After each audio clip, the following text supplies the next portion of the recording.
আসসালামু আলাইকুম রহমতুল্লাহ। আশা করছি আমরা প্রত্যেকেই সুস্থ আছি এবং ভালো আছি। আজকে আমরা চট্টগ্রাম বিশ্ববিদ্যালয়ের সি ইউনিটের যে প্রবলেম সলভিং স্কিল বিষয়টি রয়েছে, এই প্রবলেম সলভিং স্কিল বিষয়ের গুরুত্বপূর্ণ একটি টপিক নিয়ে আলোচনা করব, যেই টপিকটির নাম হচ্ছে বর্গমূল। এই বর্গমূল টপিকটি তোমাকে বেসিক কনসেপ্ট থেকে অ্যাডভান্স লেভেল পর্যন্ত জানতে হবে। তুমি যদি অন্য কোনো টপিক টাচ করতে যাও, সেখানে দেখবা এই বর্গমূল বিষয়টি কিন্তু রয়েছে। হয়তো ম্যাথের প্রথম দিকে তোমার কাজে লাগবে, হয়তো ম্যাথের শেষের দিকে কাজে লাগবে, অথবা মাঝখানেও কাজে লাগতে পারে। তবে বর্গমূল টপিক থেকেও প্রশ্ন আসার পসিবিলিটি রয়েছে। আজকে আমরা এই বর্গমূল টপিকটি একদম বেসিক কনসেপ্ট থেকে অ্যাডভান্স লেভেল পর্যন্ত আলোচনা করব ইনশাআল্লাহ।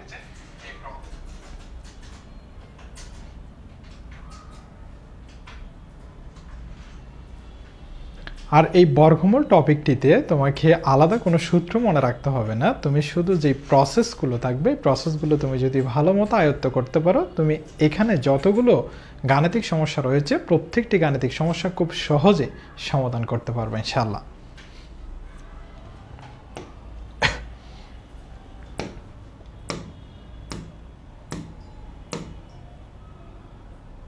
ওকে, বর্গমূলের বেসিক কনসেপ্ট বলতে আমরা তো স্বাভাবিক সংখ্যা অবশ্যই চিনি। এর আগে আমরা স্বাভাবিক সংখ্যা নিয়ে আলোচনা করেছি, যখন আমরা সংখ্যা নিয়ে আলোচনা করেছিলাম, অর্থাৎ বেসিক কনসেপ্ট যে লেকচারটা ছিল আমাদের লেকচার 1, সেখানে আমরা স্বাভাবিক সংখ্যা নিয়ে আলোচনা করেছি। স্বাভাবিক সংখ্যা মানে হচ্ছে আমাদের ধনাত্মক পূর্ণ সংখ্যা।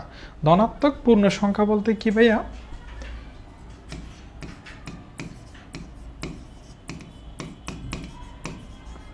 এই যে স্বাভাবিক সংখ্যা অথবা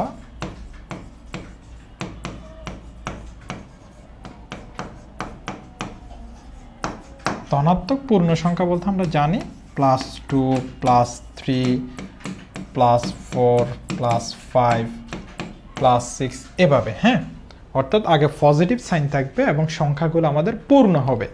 যদি এখন কোনো সংখ্যার আগে সরাসরি পজিটিভ সাইন দেওয়া না থাকে, মনে করো শুধুমাত্র আমাদের আসছে সংখ্যাটি হচ্ছে 100, এখানে তো পজিটিভ সাইন দেখা যাচ্ছে না সরাসরি, কিন্তু তোমাকে মনে রাখতে হবে কোনো সংখ্যার আগে কোনো সাইন দেওয়া না থাকা মানে পজিটিভ সাইনে বোঝাচ্ছে।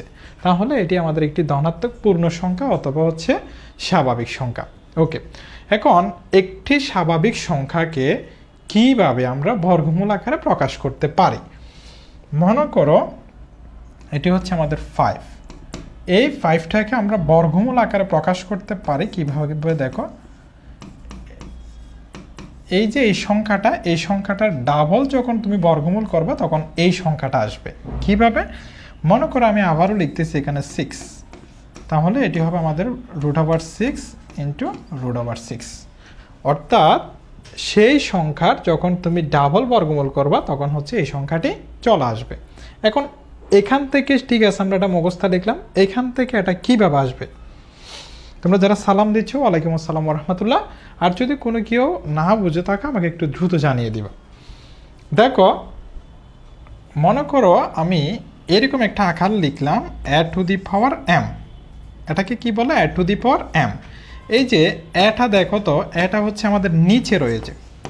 নিচে যেটি থাকে সেটাকে আমরা বলে থাকি বৃত্তি, আর উপরে যেটি থাকে সেটাকে আমরা বলি সূচক অথবা পাওয়ার।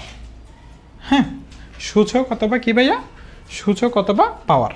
ওকে, তাহলে যদি আমরা এইরকম একটা আকার লিখি 2⁵, তখন এই 2টা কি হিসাবে হচ্ছে আমরা বিবেচনা করব? বৃত্তি হিসাবে। আর এই 5টা হচ্ছে আমরা বলবো সূচক। ওকে, এখন দেখো, একটি স্বাভাবিক সংখ্যাকে যখন আমি বর্গমূল আকারে লিখতে গিয়েছি তখন আমরা এইভাবে লিখেছি, অর্থাৎ সেই সংখ্যার ডাবল বর্গমূল আকারে লিখলে এই সংখ্যাটা আসে।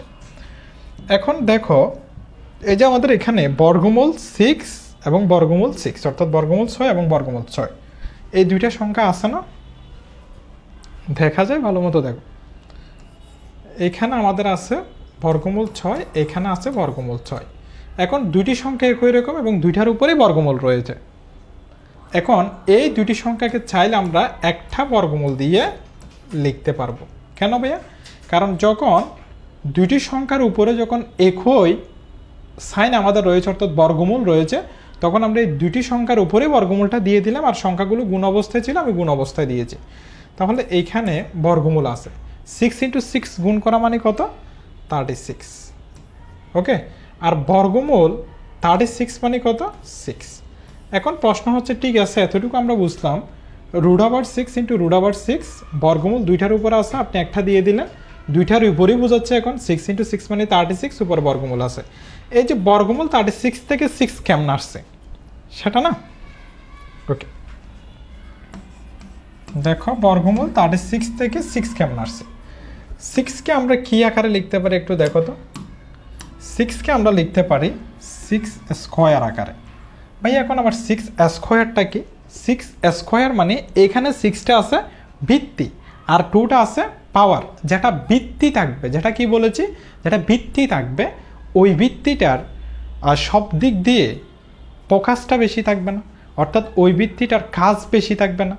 নিচে যখন আমরা দালান তৈরি করি, যে ভিত্তিটা থাকে নিচে, যেটাকে আমরা পিলার বলি, এটার উপরে দালানটা দাঁড়িয়ে থাকে না, তার মানে তার কাজ বেশি, তার উপরেই দাঁড়িয়ে আছে সবাই।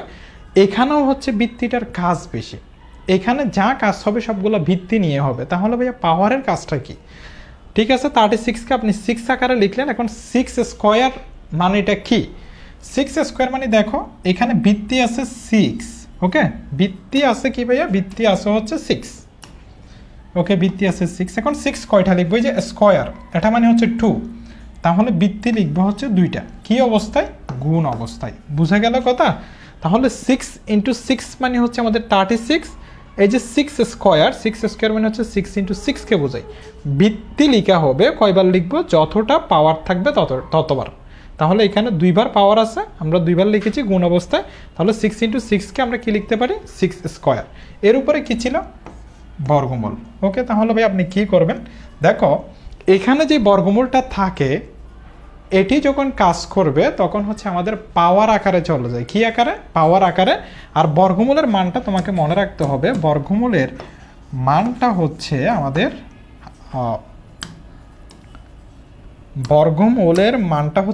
হাফ। হ্যাঁ, এই যে বর্গমূলের মানটা হচ্ছে হাফ। এই যে এখানে কিন্তু আমাদের কি থাকে ভাইয়া? 2 থাকে, আরও নিচে থাকে। একটু প্রতীকটা আমরা সুন্দর করে লিখি। এই যে ভাই আমি কীভাবে মনে রাখবো? তুমি মনে রাখবা যে এই যে এতটুকু হচ্ছে আমাদের, আমরা মনে রাখি 1 ডিভাইডেড বাই আকারে, এখানে 2 থাকলে নিচে আমরা 2 দিয়ে দিব। তাহলে ভাইয়া যদি এখানে যদি 3 থাকে, তাহলে 3 থাকলে এই যে এতটুকু পর্যন্ত তুমি কি চিন্তা করবা? 1 ডিভাইডেড বাই, এখানে কত আছে? 3 আছে, তাহলে নিচে হবে 3। যদি ভাই আমার এটা এভাবে থাকে 4 থাকে, তাহলে তুমি বলবা 1 ডিভাইডেড বাই 4। এখন তো সহজ হয়ে গেছে, এখানে 10 থাকলে তুমি বলবা 1 ডিভাইডেড বাই 10। তাহলে বর্গমূলে কত ছিল? এখানে 1 ডিভাইডেড বাই 2। আমরা কি আকারে দিব? এটা পাওয়ার আকারে। তাহলে দেখো তো এখানে বর্গমূল আছে, এখানে 6 স্কোয়ার আছে, তাহলে এখানে হচ্ছে আমাদের 2, এর উপরে পাওয়ার আকারে যাবে কোনটা? হাফটা। বুঝা গেল কথা? তাহলে এখানে হচ্ছে আমাদের 2, এখানে 2, উপরে 2, নিচে 2 কাটা যায়, এটা হচ্ছে আমাদের 6 to the power 1। 6 to the পাওয়ার 1 মানে হচ্ছে 6। বুঝা গেল এতটুকু? ওকে, বুঝা গেল? তাহলে আমরা যখন মনে করো এটার মান কত তোমরা বলো তো? এখানে 11 আছে, তাহলে এটার মান হবে 1 ডিভাইডেড বাই 11। ওকে, তাহলে আমরা স্বাভাবিক সংখ্যা অথবা ধনাত্মক পূর্ণ সংখ্যা সেটা কি দেখেছি, একটা সংখ্যাকে কিভাবে বর্গমূল আকারে লেখা যায় সেটাও দেখেছি, এবং এটা কেন লেখা যায় এখান থেকে, আসলে এই যে দুইটা গুণ হয়ে আগের সংখ্যাটা আসে কিনা, 6 আসে কিনা সেটাও দেখেছি। আর বর্গমূলের মান কত হবে, ঘনমূলের মান কত হবে, এখানে 2 থাকলে তার নাম হবে বর্গমূল, 3 থাকলে তার নাম হবে ঘনমূল। ওকে, এখন একটু দেখো এই প্রশ্নটি জাহাঙ্গীরনগর বিশ্ববিদ্যালয়ের 19-20 সেশনে এসেছিল। তোমাকে বলা হচ্ছে এখানে √80 প্লাস হচ্ছে আমাদের √125 ইকুয়াল হোয়াট। এরকম প্রশ্নগুলো আনসার দেওয়ার ক্ষেত্রে তোমাকে মনে রাখতে হবে এখানে কি আছে। এখানে দেখো 5 আছে, এখানে 5 আছে, এখানে 5 আছে, প্রায় জায়গায় হচ্ছে আমাদের 5 আছে। তার মানে হচ্ছে আমরা এটাকে ভাঙবো 5 আকারে। কি আকারে ভাইয়া? 5 আকারে। 5 আকারে কীভাবে ভাঙতে পারি দেখো, এখানে হচ্ছে আমাদের √80 প্লাস √125। ওকে, ইকুয়াল। এখন এইটিকে তুমি 5 আকারে কীভাবে ভাঙতে পারো? এভাবে ভাঙতে পারো না? 16 ইন্টু 5 অর্থাৎ 5 16 80 না? হ্যাঁ, তাহলে তুমি এইভাবে ভাঙো 16 ইন্টু 5। প্লাস এটাকেও তো ভাইয়া 5 আকারে ভাঙতে হবে, তাহলে এটাকে তুমি দেখো তো 25 ইন্টু 5 আকারে ভাঙতে পারবে না? 5 25 125 না? হ্যাঁ, তাহলে 25 ইন্টু 5। এখন বর্গমূল হচ্ছে দুইটা সংখ্যার উপরে রয়েছে, দুইটা সংখ্যার উপর থাকলে আমরা আলাদাভাবে দিয়ে দিতে পারি কিনা? হ্যাঁ, তাহলে এখানে হবে 16, এখানে হবে 5। ওকে, দুইটি গুণ অবস্থায় আলাদা দিয়ে দিলাম, এরপরে যোগ, এখানেও আলাদা দিয়ে দাও। ওকে, এই যে আমাদের বর্গমূল 16, এই মানগুলো তোমাকে অবশ্যই একটু মনে রাখতে হবে। তাহলে এখানে হচ্ছে এটা 4 স্কোয়ার আকারে লেখা যায়, বর্গমূলের মান হয় হচ্ছে বর্গমূল 16 মান হয় 4। এখানে হচ্ছে আমাদের থাকে √5 প্লাস এটা হচ্ছে আমাদের 5 √5। এখন দেখো তো এখানে কয়টা √5 আছে? 4টা √5, আবার এখানে আছে 5টা √5, তাহলে টোটাল কয়টা √5 হইল? 9টা √5। বোঝা গেল কথা?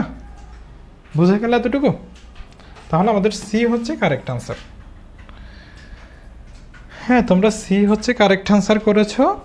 আর এই বর্গমূল কনসেপ্টটি আসলে কেমন গুরুত্বপূর্ণ সেটি তোমরা প্রশ্নগুলোর কাঠামো দেখে বুঝতে পারবা কোন কোন বিশ্ববিদ্যালয়ে প্রশ্ন করা হয়েছিল। হ্যাঁ, যেমন এই প্রশ্নটি হচ্ছে আমাদের জাহাঙ্গীরনগর বিশ্ববিদ্যালয়ের 19-20 সেশনের ছিল। এরপরে দেখো এই প্রশ্নটি হচ্ছে জগন্নাথ বিশ্ববিদ্যালয়ের 16-17 সেশনে ছিল। তোমরা এটি সলভ করতে পারো কিনা দেখো। এখানে বলা হচ্ছে পার্থক্য কত? পার্থক্য মানে কি? পার্থক্য মানে হচ্ছে আমার বিয়োগফল। হ্যাঁ, পার্থক্য মানে কি? পার্থক্য মানে হচ্ছে আমার বিয়োগফল। ওকে, তাহলে পার্থক্যটা কত হয় দেখো। এখানে আছে আমার স্কোয়ার রুট 150 অর্থাৎ বর্গমূল 150। তাহলে পার্থক্য করবো আমরা, বিয়োগ করব, এরপরে বর্গমূল হচ্ছে আমাদের 54। ওকে, এখন তুমি 150কে কি আকারে ভাঙবা? দেখো এখানে সব জায়গায় প্রায় জায়গায় হচ্ছে 6 রয়েছে, তাহলে আমরা 6 দিয়ে এটাকে ভাঙবো। হ্যাঁ, তাহলে 6 দিয়ে ভাঙলে এটাকে কি আকারে ভাঙা যায়? 25 ইন্টু 6, 150 হয় কিনা? হ্যাঁ, এরপর এখানে 54কে তুমি কীভাবে ভাঙবা? 9 ইন্টু 6। ওকে, 6 9 54। এরপরে তোমার কাজ কি? বর্গমূলগুলো আলাদা আলাদা করে দেওয়া, করে দিলাম। ওকে, এখন 25কে বর্গমূল করা মানে কত? 5 স্কোয়ার রুট 6 মাইনাস 9কে বর্গমূল করা মানে 3, আর 6-এর বর্গমূল করলেও তুমি কোনো স্বাভাবিক সংখ্যা পাবা না, যেটির স্বাভাবিক সংখ্যা পাবা না সেটি বর্গমূল আকারেই থেকে যাবে। এখন বলো তো, 5টা হচ্ছে আমাদের স্কোয়ার রুট 6 থেকে 3টা স্কোয়ার রুট 6, অর্থাৎ 5, এখানে হচ্ছে আমাদের 5টা √6 আছে, এখানে 3টা √6 আছে। তাহলে 5টা √6 থেকে 3টা √6 যদি চলে যায়, কয়টা √6 থাকে? আর থাকে হচ্ছে 2টা √6। ওকে, তাহলে আমার কারেক্ট আনসার কোনটা? এই অপশনটা হচ্ছে আমার কারেক্ট আনসার। ওকে, তাহলে নাম্বার 2 হচ্ছে আমাদের কারেক্ট আনসার। বুঝে গেল এতটুকু? কেউ যদি না বুঝে থাকো আমাকে জানিয়ে দিবে। হ্যাঁ, ওকে, তোমরা অনেকে কারেক্ট আনসার করেছো। সাদিয়া, জেহাদ, রাইসা, রাব্বি, রাতুল, রাফসান। ওকে, ধন্যবাদ সবাইকে। আর তোমরা যারা চট্টগ্রাম বিশ্ববিদ্যালয়ের সি ইউনিটের জন্য প্রিপারেশন শুরু করবা, প্রিপারেশন নিতে চাচ্ছ, তোমরা যারা সেকেন্ড টাইমার রয়েছে আর যারা ফার্স্ট টাইমার রয়েছে, তোমাদের পরীক্ষা প্রায় শেষের দিকে। সো তোমরা বিশ্ববিদ্যালয়ের জন্য প্রস্তুতি নিবা। আর তোমার টার্গেট যদি হয় চট্টগ্রাম বিশ্ববিদ্যালয়ের সি ইউনিট, এটি আমাদের একটি সম্পূর্ণ নতুন batch, C unit challenging batch. এই ব্যাচটিতে তোমরা যুক্ত হতে পারবা। এখানে এখনও কোনো লাইভ ক্লাস অনুষ্ঠিত হয় নাই। আর আমাদের যেটি সেকেন্ড টাইমার চ্যালেঞ্জিং ব্যাচ ছিল, সেখানে 200+ শিক্ষার্থী আলহামদুলিল্লাহ যুক্ত হয়েছে এই জায়গায়। আর হচ্ছে এখানে প্রায় সিলেবাস শেষ। হ্যাঁ, সো আমরা এটি আমাদের অন্য একটি নতুন ব্যাচ, আমরা সেকেন্ড টাইমার চ্যালেঞ্জিং ব্যাচটিতে ভর্তি বন্ধ ঘোষণা করেছি। হ্যাঁ, এখানে হচ্ছে 200 শিক্ষার্থী আলহামদুলিল্লাহ যুক্ত আছে এবং 70%-এরও অধিক সিলেবাস কিন্তু এখানে প্রায় শেষ। সো তোমরা যারা যুক্ত হবে, একেবারে এটি সম্পূর্ণ নতুন ব্যাচ, এটিতে যুক্ত হয়ে যাবে। আর চট্টগ্রাম বিশ্ববিদ্যালয়ের সি ইউনিটের পূর্ণাঙ্গ প্রস্তুতির জন্য যা কিছু দরকার সব কিছু আমাদের ইউনিক স্কুল থেকে তুমি পেয়ে যাবে ইনশাল্লাহ। আর আমাদের কোর্সের বৈশিষ্ট্যটা যদি একটু বলি, আমাদের সম্পূর্ণ সিলেবাস হচ্ছে ওয়েবসাইটে রেকর্ডেড করা রয়েছে। অর্থাৎ চট্টগ্রাম বিশ্ববিদ্যালয়ের সি ইউনিটের যে 3টি বিষয় থেকে প্রশ্ন করা হয়, ওই 3টি বিষয়ের A to Z ওয়েবসাইটে তুমি পেয়ে যাবে। আর ভিডিওগুলো আমরা রেকর্ড করে নিয়েছি, আর এই বছর আমরা আপডেট করে নিয়েছি, কারণ বিগত বছরগুলোতে আমরা যে ভিডিওগুলো নিয়েছিলাম ওই ভিডিওগুলো আমরা কেটে আর একটু ভালো করার ট্রাই করেছি। এরপর হচ্ছে তুমি লাইভ ক্লাসের মাধ্যমে হচ্ছে আরেকবার সিলেবাস শেষ করতে পারবে 85টি ক্লাসের মধ্য দিয়ে। আর তোমার পরীক্ষার ঠিক 1 মাস আগে আমরা তোমাকে আবারও সিলেবাস শেষ করাবো। আর তুমি প্রত্যেকটি টপিকের এক্সাম দিতে পারবা আমাদের ওয়েবসাইট থেকে, হ্যাঁ, প্রত্যেকটা টপিকের তুমি এক্সাম দিতে পারবা। আর আমাদের তরফ থেকে তুমি 3টা প্রিন্টেড বই পাবা। তোমরা হয়তো অনেকেই হচ্ছে আমাদের বইগুলো দেখেছো, যেটি হচ্ছে সিইও বিবিএ ক্রিকেট, এটা আমাদের টাইপ ভিত্তিক বই, সিইও বিবিএ প্র্যাকটিস বুক আর সিইও বিবিএ এক্সাম বুক, এই 3টি বই তুমি পেয়ে যাবা। আর আমাদের এই কোর্সটিতে যুক্ত হলে তোমার আর কোনো কিছু ইনশাআল্লাহ অতিরিক্ত লাগবে না। আর কোর্স ফিটা হচ্ছে 2500 টাকা ছিল, তোমরা এটা 2000 টাকায় পাচ্ছ। আর তোমরা এই হোয়াটসঅ্যাপ নাম্বারটিতে যোগাযোগ করে আমাদের এই কোর্সটিতে যুক্ত হয়ে যেতে পারো। ওকে, বই তুমি হচ্ছে আমাদের হোয়াটসঅ্যাপ নাম্বারে যোগাযোগ করলে বাকি বইগুলো পেয়ে যাবা। যদি আমাদের পেইড বেসের স্টুডেন্ট হয়ে থাকো সেক্ষেত্রে এই নাম্বারটিতে তুমি যোগাযোগ করবে, হ্যাঁ। আর অনেকে তো পেয়ে গিয়েছে, পেয়ে যাওয়ার কথা। ওকে, এরপরে দেখো এই প্রশ্নটি একটু তোমার কাছে বড় লাগতেছে, হয়তো প্রশ্নটা একটু কঠিন লাগতেছে। আসলে বিশ্বাস করো প্রশ্নটা অনেক বেশি সহজ। এটি জগন্নাথ বিশ্ববিদ্যালয়ের 16-17 সেশনে এসেছিল, হ্যাঁ।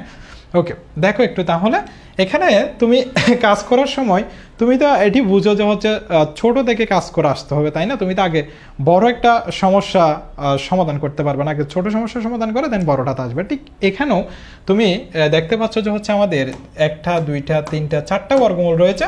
ছোট যেই বর্গমূলটা রয়েছে সেটা আগে সমাধান করে আসবে, বাকিগুলো তুমি লিখে লিখে যাবা।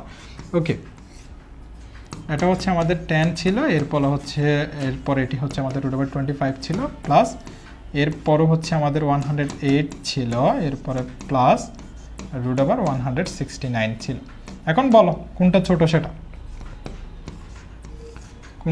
সেটা বলো, বাকিগুলা সেম থাকবে। ওকে,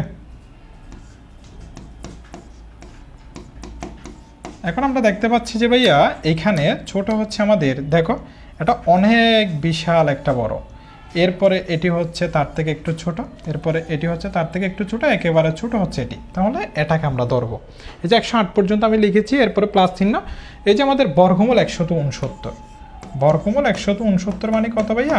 বর্গমূল 169 মানে হচ্ছে আমাদের 13। দেখো বর্গমূল সহ এই যে বর্গমূল 169, এটা সম্পূর্ণ মান হচ্ছে 13, এটাতে কিন্তু কোনো বর্গমূল নেই। তাহলে এরপরে প্লাস চিহ্ন, এই যে বর্গমূল সহ তার মান হচ্ছে আমাদের 13। তাহলে বর্গমূল একটা ক্যান্সেল হয়ে গেছে, বাকি বর্গমূলগুলো আছে। একবার কাজ করার সময় একটা একটা বর্গমূল ক্যান্সেল হবে। ওকে, এখানে হচ্ছে আমাদের 10 প্লাস, এরপরে এখানে হচ্ছে 25 প্লাস। এবার বলো তো এই যে 108 প্লাস হচ্ছে 13, একই বর্গমূলের নিচে না? হ্যাঁ, তাহলে তাদেরকে তুমি যোগ করলে কত পাবা? তাদেরকে ভাইয়া যোগ করলে আমি পাচ্ছি কত? 121, তাই না? হ্যাঁ, 121। ওকে, এরপরে এখন ছোট বর্গমূল কোনটা? 121-এর উপর যে বর্গমূলটা আছে সেটা। তাহলে আমরা এগুলো যেরকম আছে এরকম লিখে দিব, হ্যাঁ। ওকে, প্লাস। এখন দেখো তো √121, এটার মান কত? বলো, এটার মান কত? 11 না? 11 কি না? হ্যাঁ, 11। ওকে, এরপর হচ্ছে আমি একটু এদিক দিয়ে করতেছি। দেখো এখানে ছিল বর্গমূলের ভিতরে 10 প্লাস এই যে 25 আর 11 যোগ করলে কত পাবা? 34। 34-এর উপর হচ্ছে বর্গমূল রয়েছে, কিন্তু আমি শুধু যোগ করেছি এখন, হ্যাঁ। ওকে, এরপর হচ্ছে আমাদের এখানে 10 প্লাস এই যে 34, এই যে বর্গমূল 34, তার মান কত? এটার মান হচ্ছে 6, তাহলে 6 দিলাম। এরপরে তাহলে এখানে 10 আর 6 হচ্ছে 16, আর 16কে বর্গমূল করলে কত হয়? 4।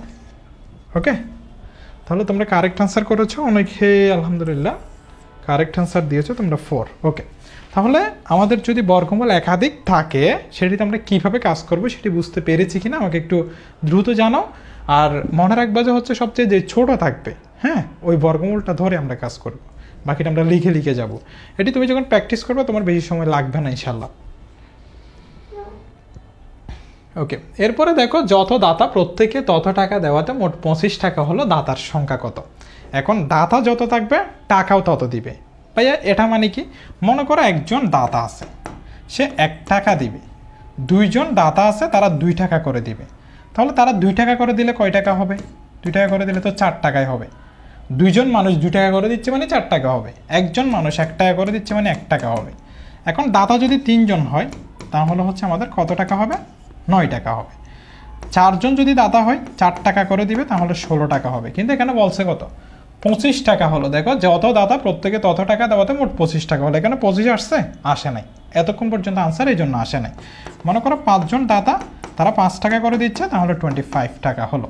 ওকে, এখন এখান থেকে দুইটা প্রশ্ন আসতে পারে। একটা হচ্ছে দাতার সংখ্যা, দাতা 5 জন, টাকা কত করে দিচ্ছে, টাকা দিচ্ছে হচ্ছে 5 টাকা করে। এখন তোমার থেকে জিজ্ঞেস করা হচ্ছে এখানে দাতার সংখ্যা কত। অন্য কোনো প্রশ্নে টাকার সংখ্যাও তোমার থেকে জিজ্ঞেস করা হতে পারে, অর্থাৎ কত টাকা করে দিয়েছিল তারা। 5 টাকা করে দিয়েছিল, 5 জন দাতা, টোটাল 25 টাকা হলো। ওকে, তাহলে হচ্ছে আমাদের এই অপশনটা কারেক্ট আনসার। ওকে, এরপর একটু দেখো, if P Q and R are non-zero numbers and p equal q minus r, which of the following is equal to 1? এটি হচ্ছে আমাদের জাহাঙ্গীরনগর বিশ্ববিদ্যালয়ের 19-20 সেশনের একটি প্রশ্ন ছিল। দেখো বলা হচ্ছে if p q and r are non-zero numbers, অর্থাৎ যে আমাদের p q r তিনটি সংখ্যা, এই তিনটি সংখ্যার মান একটার মানও জিরো হইতে পারবে না, তারা নন জিরো। এরপরে অন্য একটি শর্ত দিয়েছে তোমাকে p equal to q minus r। ওকে, এরপরে বলা হচ্ছে which of the following is equal to 1, অর্থাৎ এখানে কোনটার মান 1 হবে। এখন মান 1 হওয়ার জন্য উপরে এবং নিচে একই মান থাকতে হবে। কিভাবে, মনে করো এখানে উপরে আছে 5, নিচে আছে 5, তাহলে মান কত হবে, 1 হবে। তার মানে এখানে যে ভগ্নাংশের লব থাকবে এবং হর থাকবে তাদের চেহারা একই রকম হইতে হবে। এই যে দেখো চেহারা একই, এখানে 5, এখানে 5, তাহলে চেহারা একই হইলে হচ্ছে আমাদের ভাগফল কত আসতেছে, 1। এখানেও দেখো, এখানে আর minus p divided by q, তুমি যদি কোনো রকম উপরে কিউ দিতে পারো তাহলে চেহারা একই রকম হয়ে যাবে, তাহলে আনসার 1। এখানে পি আছে, উপরে পি দিতে পারলে আনসার 1। এখানে কিউ আছে, উপরে কিউ দিতে পারলে আনসার 1। এখন এখানে কোনটা হইতে পারে একটু দেখো, আর minus p divided by q, এই অপশনে আর minus p divided by q, তাহলে নিচে কিউ আছে। এখন আর মাইনাস পি কে তুমি কি লিখতে পারো, দেখো তো, আর মাইনাস পি কে কি কিউ লেখা যায়, দেখো এখানে আসা হচ্ছে Q minus R equal to P. তাহলে কিউকে যদি তুমি সিঙ্গেল রাখো, কারণ উপর আমি কিউ বসাতে চাচ্ছি, কিউ ইকুয়াল টু আসে পি প্লাস আর, তাই না? দেখো পি আগে থেকে আছে, মাইনাস আরটা ওই পাশে গেলে প্লাস আর, তাহলে কিউ সমান লিখা যায় পি প্লাস আর। এই যে আর মাইনাস পি সমান কিউ লিখা যাচ্ছে না, তার মানে এ অপশন হচ্ছে না। এরপরে বিতে আসো, বিতে হচ্ছে কে নিচে, পি নিচে। এখন তুমি পি এর মান বের করে দেখো যে এখানে আমাদের আর প্লাস কিউ এটা আসে কিনা। এখন আর প্লাস কিউ না, কার মান বের করবা, পি এর মান। ওকে, তাহলে পি এর মান তো অলরেডি দেওয়াই আছে যে হচ্ছে কিউ মাইনাস আর, কিন্তু এখানে তো আর প্লাস কিউ, তার মানে এটাও হবে না। তারপরে হচ্ছে সি অপশনে আসো, সি অপশনে দেখা যাচ্ছে যে হচ্ছে এখানে কিউ আছে, কি আছে, কিউ আছে। এখন আর প্লাস পি সমান কি তুমি কিউ বসাইতে পারতেছো, এই যে দেখো q equal to p plus r, p plus r যেই কথা, আর প্লাস পি একই কথা। কেন ভাইয়া, কারণ আর এর আগে পজিটিভ সাইন, পি এর আগে মনে মনে পজিটিভ সাইন, এখানে পি এর আগে পজিটিভ সাইন বসছে, আর এর আগে মনে মনে পজিটিভ সাইন, তার মানে পি প্লাস আর যেই কথা, আর প্লাস পি একই কথা। হ্যাঁ, এখানে হচ্ছে আমাদের ছিল আর প্লাস পি, এই আর প্লাস পি ইকুয়াল আমি কিউ বসাইতে পারতেছি সি অপশনে, তার মানে তার থেকে আনসার আসতেছে কত, 1। তাহলে 1 আসার জন্য উপরে এবং নিচে দেখতে হবে, কাকে দিয়ে দেখবা, যে হচ্ছে ছোট থাকবে অর্থাৎ সিঙ্গেল থাকবে তাকে তুমি নিচে বসাবা। উপরে এই যে এই আর প্লাস পিকে তুমি কিউ লিখতে পারো কিনা দেখো, এখানে তুমি পি ইকুয়াল আর প্লাস কিউ পাও কিনা দেখবা, এখানে কিউ ইকুয়াল আর মাইনাস পি পাও কিনা দেখবা। এখানে 1 নাম্বার আনসার এটা হয় নাই কেন, কারণ হচ্ছে আমরা কিউর মান খুঁজতে গিয়ে পেয়েছি পি প্লাস আর, কিন্তু এখানে বলতেছে আর মাইনাস পি, তাহলে কি সমান হয়েছে, সমান হয় নাই, এই জন্য আমরা উপরে কিউ লিখতে পারি না, আনসার 1 হয় নাই। এরপরে পি এর মান লাগবে বিতে, পি এর মান আর প্লাস কিউ আসতে হবে, কিন্তু পি এর মান কি আর প্লাস কিউ আসছিল নাকি কিউ মাইনাস আর, তাহলে এখানে আমরা পি বসাইতে পারি নাই। এরপরে এটা কেন আনসার হয়েছে, এটা কিউ আছে, এই যে কিউ এর বদলে আমরা দেখতে পাচ্ছি এখানে আর প্লাস পি বসানো যায়, তাহলে আর প্লাস পি এর বদলে আমি সি অপশনে কিউ বসিয়েছি, তাহলে কিউ কিউ কাটা গিয়ে আমাদের কত থাকে, 1। ওকে, পিডিএফ নেওয়ার জন্য আমাদের যে হোয়াটসঅ্যাপ নাম্বারটি রয়েছে, হোয়াটসঅ্যাপ নাম্বারটিতে তোমরা যোগাযোগ করবা। যদি ক্লাসটার পিডিএফ লাগে তোমাদের 01854666832, এই নাম্বারটির হোয়াটসঅ্যাপে যোগাযোগ করবো। ওকে, পিডিএফ পেয়ে যাবা।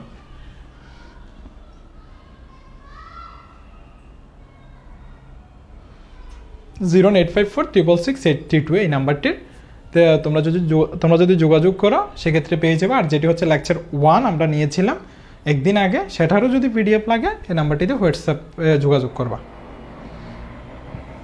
ওকে, এরপরে দেখো কোনো শ্রেণীতে যতজন শিক্ষার্থী প্রত্যেকে তত 10 পয়সা করে চাঁদা দেওয়ায় 90 টাকা সংগ্রহ হলো, ওই শ্রেণীতে শিক্ষার্থীর সংখ্যা কত? এখন দেখো কোনো শ্রেণীতে যতজন শিক্ষার্থী প্রত্যেকে তত 10 পয়সা করে দিছে, তাহলে আমরা কি জানি ওই শ্রেণীতে শিক্ষার্থীর সংখ্যা কত? জানি না। যেটা জানবো না আমরা সেটা ধরে নিব, ধরি শিক্ষার্থীর সংখ্যা x জন।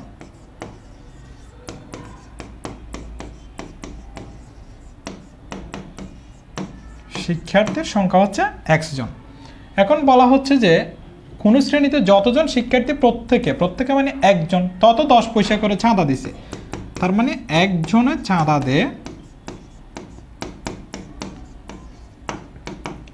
যতজন শিক্ষার্থী তত 10 পয়সা, তার মানে x জন শিক্ষার্থী ছিল না? হ্যাঁ, তাহলে x মানে তত, 10 পয়সা মানে হচ্ছে 10।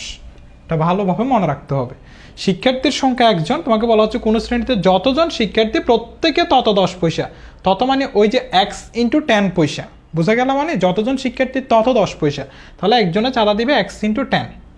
এখন টোটাল কত পাইছে? তত 10 পয়সা করে চাঁদা দেওয়ায় 90 টাকা সংগ্রহ হলো, তার মানে তো সবাই তো চাঁদা দিচ্ছে এখানে, তাই না?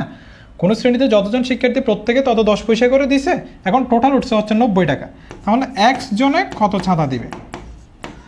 x জনে চাঁদা দিবে আরও বেশি, অর্থাৎ শিক্ষার্থীর সংখ্যা তো বেশি, তাহলে বেশি হলো গুণ, তাহলে x × 10। এটা দিয়েছিল একজনে চাঁদা, তাহলে একজনে চাঁদা, এখন x জনে দিচ্ছে, তাহলে একজনের সাথে একজন গুণ হয়েছে। এখন টোটাল কয় টাকা উঠছিল? টোটাল উঠছিল আমাদের 90 টাকা। দেখো তো সবাই মিলে দিয়েছিলাম আমরা x × 10, তাহলে আমরা শর্ত মতে লিখতে পারি কিনা দেখো তো। শর্ত মতে x × 10 এটা মিলে হয়েছিল আমাদের 90 টাকা। এখন আরও ভালোভাবে একটু খেয়াল করতে হবে তোমাকে, এই জায়গায় এটি হচ্ছে আমাদের পয়সা, বাট এটি হচ্ছে আমাদের টাকা, তাহলে পয়সার সাথে তো টাকার কম্বিনেশন মিলবে না, তাহলে এটাকেও আমরা পয়সাতে পরিণত করে দিব। তাহলে x × 10, এখন 1 টাকা সমান হচ্ছে কয় পয়সা? 100 পয়সা, তাহলে 90 টাকা সমান 90 × 100। ওকে, তাহলে x এর সাথে x গুণ করলে হচ্ছে x² = 10টা তুমি নিচে পাঠিয়ে দাও, 90 × 100 ডিভাইডেড বাই হচ্ছে আমাদের 10, তাহলে এই 0 কাটা, x² = কত আসে? একটু এইদিকে লিখতেছি, x² = হচ্ছে আমাদের 900। কেমনে? 90 এর সাথে 10 গুণ করলে হচ্ছে 900। এখন উভয় পক্ষে বর্গমূল করবা, বর্গমূল করলে এখানে বর্গমূল কাটা যাবে, x = আসবে কত? x = আসবে হচ্ছে এখানে 0, এখানে 3, অর্থাৎ 30 জন। হ্যাঁ, তাহলে সিটা হচ্ছে আমাদের কারেক্ট আনসার। ওকে, ঠিক আছে। এই কথাটা তোমাকে মাথায় রাখতে হবে, মানে একজনে চাঁদা দিচ্ছে, তোমরা অনেকে ধরবা কি জানো, প্রত্যেকে চাঁদা দেওয়া হচ্ছে 10 পয়সা করে। এটা আবার অনেকে তো এটাই করে না যে হচ্ছে আমাদের এই যে 90 টাকাটা হচ্ছে পয়সাতে কনভার্ট করে না, কিন্তু এটা পয়সাতে কনভার্ট করতে হবে। কেন? কারণ এখানে 10টা হচ্ছে আমাদের পয়সাতে ছিল, সো এটাও পয়সাতে কনভার্ট করতে হবে। বুঝা গেল এতটুকু কথা? আর এটা একজনে চাঁদা দিবে x × 10, তোমরা অনেকে শুধু 10 দিয়ে দাও, এখানে বলা হচ্ছে দেখো তত 10 পয়সা, তত শব্দটা তোমাকে খেয়াল করতে হবে। ওকে, এরপরে দেখো একটি ছাত্রাবাসে কিছু ছাত্র থাকে, যতজন ছাত্র থাকে তত টাকা করে চাঁদা দেওয়াতে যদি মোট 573 টাকা ওঠে, তাহলে ওই ছাত্রাবাসে মোট কতজন ছাত্র থাকে?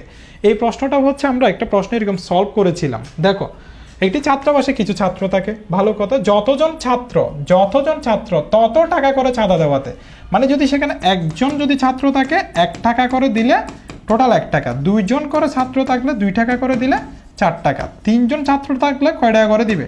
3 টাকা করে, কত হবে? 90 টাকা। তাহলে আমরা অপশন টেস্টে সাহায্য করবো। এই যে দেখো, মনে করো 24 জন ছাত্র আছে, হ্যাঁ, তাহলে 24 জন ছাত্র কত টাকা করে দিবে? 24 টাকা করে দিবে। তাহলে কত আসে একটু দেখো, এখানে কত আসে?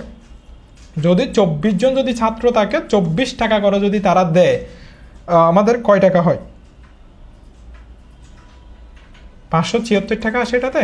তোমরা বলো যে আমি এটা আনসার হিসেবে কাউন্ট করতেছি। তাহলে হ্যাঁ, তাহলে দেখো এরকম প্রশ্নগুলো আমরা অপশন টেস্টের সাহায্যে করব, আমাদের খুব কম সময় লাগবে। তাহলে এটা হচ্ছে আমাদের জন, কয়জন ছিল? তাহলে 24 জন 24 টাকা করে দিবে। ওকে, তাহলে টোটাল 576 টাকা হবে, যেহেতু ওই ছাত্রাবাসে মোট কতজন ছাত্র থাকে, তাহলে 24 জন। এরপরে দেখো কোন সংখ্যার বর্গমূলের সাথে 20 যোগ করলে 5 এর বর্গ হবে? এখন কি আমরা জানি কোন সংখ্যার সাথে 20 যোগ করলে সেটা 5 এর বর্গ হবে? জানি না। সো আমরা ধরে নিব, ধরি সংখ্যাটা হচ্ছে x।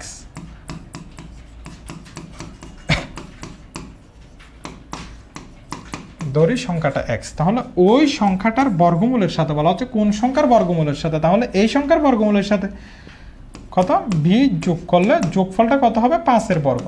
তাহলে 5 এর বর্গ লিখলাম। ওকে, আমরা ধরেছি সংখ্যাটা x, তো সংখ্যাটার বর্গমূলের সাথে 20 যোগ করলে 5 এর বর্গ হবে। তাহলে এখানে বর্গমূল x ইকুয়াল 5 স্কোয়ার মানে কত? আমি একটু লাইন আরেকটু বাড়াই লিখি ভালো বোঝার জন্য। এখানে +20। 5 স্কোয়ার মানে কয়টা 5 বলছিলাম? দুইটা 5। কি অবস্থায়? গুণ অবস্থায়। তাহলে 5 × 5 মানে 25 আসে। এখানে হচ্ছে আমাদের বর্গমূল x ইকুয়াল 25 + 22 ওই পাশে গেলে -20। এটা মনে রাখবো, ওই সমানের ওই পাশে চলে গেলে সাইনটা চেঞ্জ হয়ে যায়। প্লাস থাকলে মাইনাস, মাইনাস থাকলে প্লাস, গুণ থাকলে ভাগ, ভাগ থাকলে গুণ। তাহলে এখানে 25 থেকে 20 চলে গেলে 5। এখন তো সংখ্যাটা নির্ণয় করতে হবে। সংখ্যাটা তুমি কি ধরেছিলে? x। তুমি তো হচ্ছে আমাদের বর্গমূল x ধরো নাই।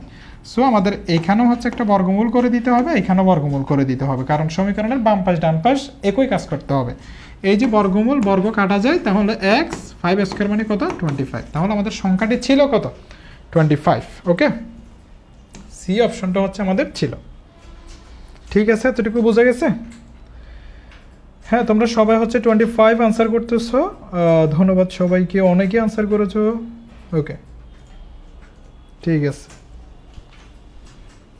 এরপরে দেখো, তাহলে তোমাকে বলা হচ্ছে কোনো বাগানে 1800টি চারা গাছ বর্গাকারে লাগাতে গিয়ে 34টি চারা গাছ বেশি হলো। প্রত্যেক সারিতে চারা গাছের সংখ্যা নির্ণয় করো।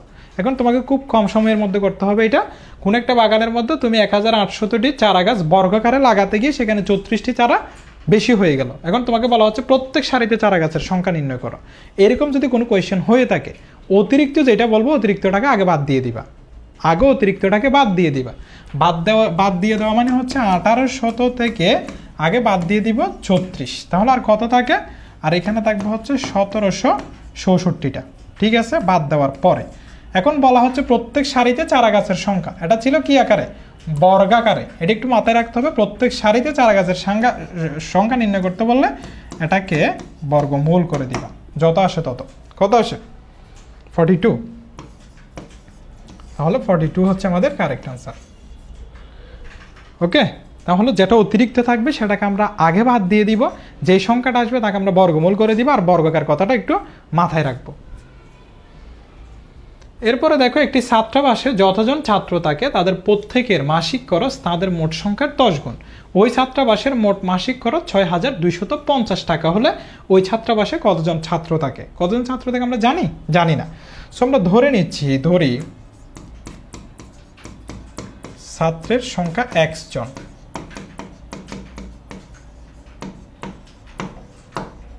ওকে, এখন বলা হচ্ছে একটি ছাত্রাবাসে যতজন ছাত্র থাকে তাদের প্রত্যেকের অর্থাৎ একজনের মাসিক খরচ তাদের মোট সংখ্যার 10 গুণ। তাহলে একজনের খরচ আমরা একটু দেখি।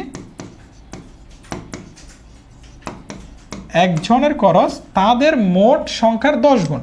এই যে তাদের মোট সংখ্যা, এই তাদের মোট সংখ্যার 10 গুণ। ওকে, দেখো তাদের মোট সংখ্যার 10 গুণ একজনের খরচ। তাহলে কয়জন ধরছিল তুমি? একজন। তাহলে x জনের খরচ আরো বেশি হবে না? হ্যাঁ, বেশি হইলে 10 × x ছিল একজনের খরচ, এখন x জনের খরচ আরো বেশি, তাহলে হচ্ছে আমাদের গুণ দিতে হবে। বুঝা গেল? তাহলে একজনের খরচ, প্রত্যেকের মানে একজনের মাসিক খরচ তাদের মোট সংখ্যার 10 গুণ। তাদের মোট সংখ্যা ছিল x এর 10 গুণ। এখন x জনের খরচ আরো বেশি হবে, এই জন্য একজনের খরচের সাথে আমরা x গুণ দিলাম। এখন মাসিক খরচ টোটাল কত? 6250 টাকা। তাহলে শর্ত মতো তো তুমি এটা লিখতে পারো। শর্ত মতো লিখতে পারো যে 10 × x × x। এখানে সবাই আছে, সবাই মিলে মোট মাসিক খরচ কত হবে? 6250। তাহলে দেখো x এর সাথে x গুণ করলে হচ্ছে x স্কোয়ার, এখানে 10 আছে, ইকুয়াল 6250। এখন তুমি x এর মান বের করবা। কারণ কেন? কারণ হচ্ছে কতজন ছাত্র থাকে, x এর মান বের করতে হবে। এখানে 6250 নিচে হচ্ছে আমাদের /10। এটি গুণ অবস্থায় ছিল, এবার সে গেলে পাক। তাহলে এখানে 0, এখানে 0 বাদ। x স্কোয়ার ইকুয়াল টু কত আসে? 625। সো এটিকে বর্গমূল করতে হবে, তোমাকে এটিও বর্গমূল করতে হবে। এখানে বর্গমূল, এখানে বর্গমূল বর্গ কাটা, আর এখানে x থাকে, x ইকুয়াল কত হয়? 25 না? 25 কি না? ওকে, এতটুকু বুঝছো কিনা তখন আমাকে একটু জানাও, হ্যাঁ এতটুকু বুঝছো কিনা।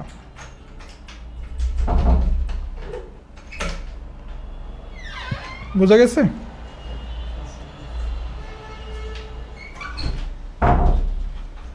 বোঝা গেছে এতটুকু? তাহলে 25 হচ্ছে আমাদের কারেক্ট আনসার।